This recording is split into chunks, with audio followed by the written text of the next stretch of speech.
Christmas rent hikes are predicted. Let's have a look. Hello everyone, Florian here, and welcome to another episode of HeiseSays. Grab your stein of coffee and let's look at this article written by Poppy Johnson for Yahoo Finance. 5% increase by Christmas. Experts flag further rent hikes. Now let's look at some of the rent prices at the moment. We've got Sydney rents, and we'll just bring that here and let me just reload this page and full screen it so I can see it so well. There you go, guys. We can see that increase there. What are we looking at? 3-bedders, $795. Okay, and just then, dip down. Or wait, 3-bedders, $660 down in 2020. So that's a big increase. Even units have gone up. Everything has gone up. The only one that's decreased on a month is 3-bedroom houses in Sydney. But, I mean, there you go. We have a look here. Now we have Melbourne. Let me reload. Oh, there we go. It loaded up. We've got everything going up as well. 3-bedroom houses, $555. All houses, $566. Units, 2-bedders. They've climbed right back up again. So you can see that dip there, guys. You can see the dip right here. See? Remember when everything started going down with the pandemic and the lockdowns? Well, it's just jumped right back up again. And my city where I'm living, Brisbane, and we can... Oh, wait a minute. I've got to refresh this. Brisbane. There we go. Yeah, we can see that climbing up just as much too. Oh, hang on. Wait a minute. Let me reload the page. There we go. We can see that dramatic increase in rents.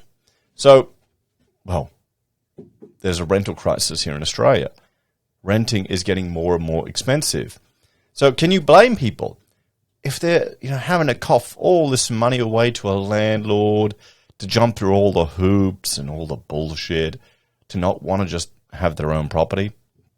I mean, the argument that rent money is dead money, that's questionable, because sometimes it's smarter to actually rent than it is to be, burdened with a property and all the maintenance. But, I can appreciate why people don't want to, don't want to have that risk. Because at least when you have a house, the only risk of your costs going up is going to be maintenance, disasters, and interest rates going up. Where rent, well, it's just surging incredibly at the moment. And I'm sure a lot of people can share examples where their rents have gone up. So it's just going to get worse. And you've got to remember, we've got the Business Council calling for 500,000 skilled migrants to come to Australia. There are going to be more calls for migration over to Australia, which honestly I don't have an issue with people migrating to Australia. But you just have to ensure that, it doesn't result in a net negative or a net negative for the rest of us here, for all of us. Because if you look at our GFC, our GDP, since the GFC, it's still been growing, but the growth per capita has been below trend. It's been going down. So is it... times are getting better, but they aren't quite getting as better as they were in the past. What really worries me is potable water. The fact that our potable water supplies just aren't keeping up with our population growth. And the political climate that we have now, investing in any infrastructure to drastically increase that, is just going to get harder. Because people are just nuts now, and they're terrified of any building of any dams or infrastructure. Anyway, let's have a look at this. Average rent has already surged 12% in 12 months across the capital cities, and now several experts expect further rises of 5% or more by Christmas. So, also, for those of you that are hoping for a significant crash in property, mortgage stress are going to drive people to the brink and they'll be forced to sell. This increase in rents, this fact that your rental yield is going to be quite solid, is going to either drive more investors to snap those properties up and to maintain a certain level, and it may kind of be counter to the narrative that we're going to see a huge correction.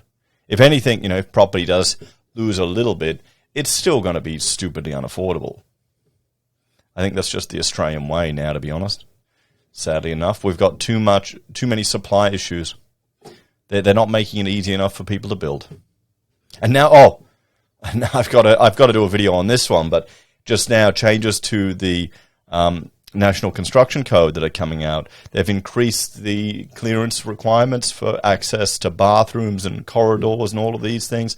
Now, you may think, oh, fantastic, it's for people that have less mobility, in a wheelchair, and that's good, but you've got to also realize it all adds to more cost, more increased spending. And this is why people turn to tiny homes, which are glorified caravans, to get around the legislation to actually build something cheaper.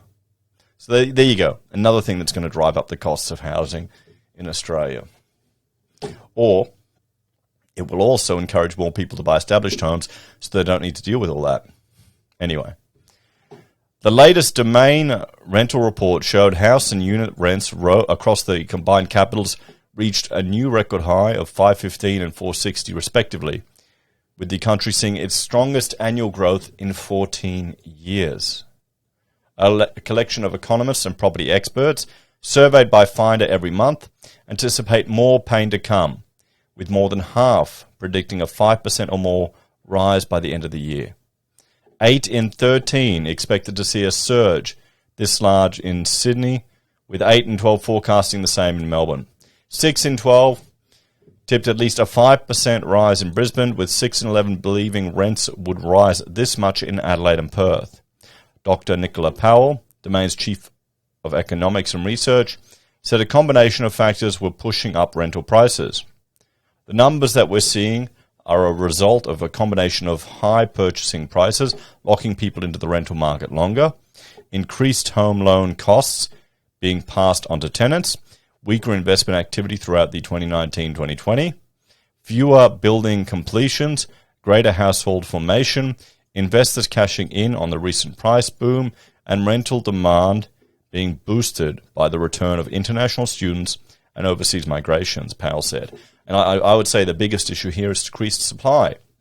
And remember, we've got a bloody series now on the channel called The Construction Apocalypse. Have a look at the playlist of builders going under again and again and again.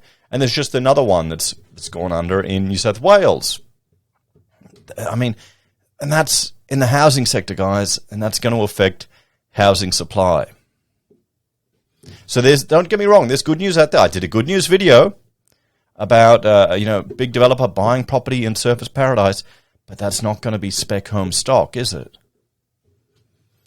With millions of Australian renters already experiencing rental stress, spending 30% of household income on housing, Finder head of consumer research Graham Cook said the outlook was concerning. A whopping 40% of Aussie renters say they struggled to pay their rent in June and July, according to Finder's Consumer Sentiment Tracker, up from 32% the same time last year. We're hearing stories of applicants offering hundreds of dollars more per week than the asking price just so they have somewhere to live. If you can't afford your rent, reach out to your property manager and see if you can come to an arrangement with your landlord. There's been some hopeful signs for renters, however. Powell said vacancy rates were stabilising in most capital cities, which would mean a little less competition in the market. While it is still a very competitive market, increased investment activity has helped to ease some pressure on tenants, with national vacancy rates holding for the fourth month and a choice of rentals nudging higher over June, she said. This, together with the new first home buyer government incentives such as Help to Buy, oh shit. We don't want... Well, I guess no. Sorry, I can't say that, can I? The majority of Australians want the government to step in and have shared equity on houses. Those of us that are acutely aware of the dangers of this government stepping in and being joint owners of property don't want it, but it looks like the majority do. Oh boy. Anyway, has the potential to assist the transition of more tenants becoming homeowners, easing some of the demand pressures that the rental market is currently facing. Well, that's a max of 10,000 people over the year. So let's have a talk about this. As I've said many times before, one of the biggest issues is the supply side, is actually getting new stock and new product on the market. And the problem is you've got the not in my backyard crowd. You've got investors who will knowingly vote for Green candidates to get people up there to stop development to ensure the property of their assets remain high and their rental yields remain strong. So all the parties who are bitching and moaning about housing affordability, on all sides of politics, they're not really going to do anything about it. They're just going to waste more taxpayer money with the government getting involved and creating more of a mess. You need to reduce red tape. You need to reduce the burden you put on people building these houses. We need to get to a point where it's actually cost effective for someone to build a little 2-bedroom starter house and sell that, and then a young couple buy that and then extend to it like they did back in the day. But, you know, with all the headworks charges, with all the bullshit reports and things, you've got to pay for section this and that and the NCC, for all the hoops you need to jump through. No wonder people cut the blocks up super tiny and stick, you know, like build virtually to the bloody boundary a 4-bedroom air-conditioned box that you never leave. And then no one gets to know their neighbours because they're all stuck inside their little boxes with no trees. Anyway. This is just going to get worse, guys. I've got another video that I'll put out later tonight about the Salvos concerned with homelessness rising.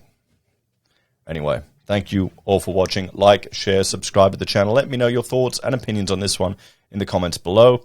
If you're a fan and enjoy the content I discuss here, there are a few ways you can help out. You can support us financially via YouTube or Patreon. Use any of our referral links from Amazon, Independent Reserve, eBay or AussieBroadband. Buy a Pocket Squares or call us if you need an architect. Take care, everyone. Have a great day, and I feel sorry for the people suffering from rental stress. Just have to tighten the budget.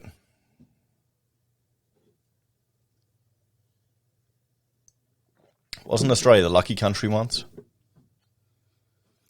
think it's a part.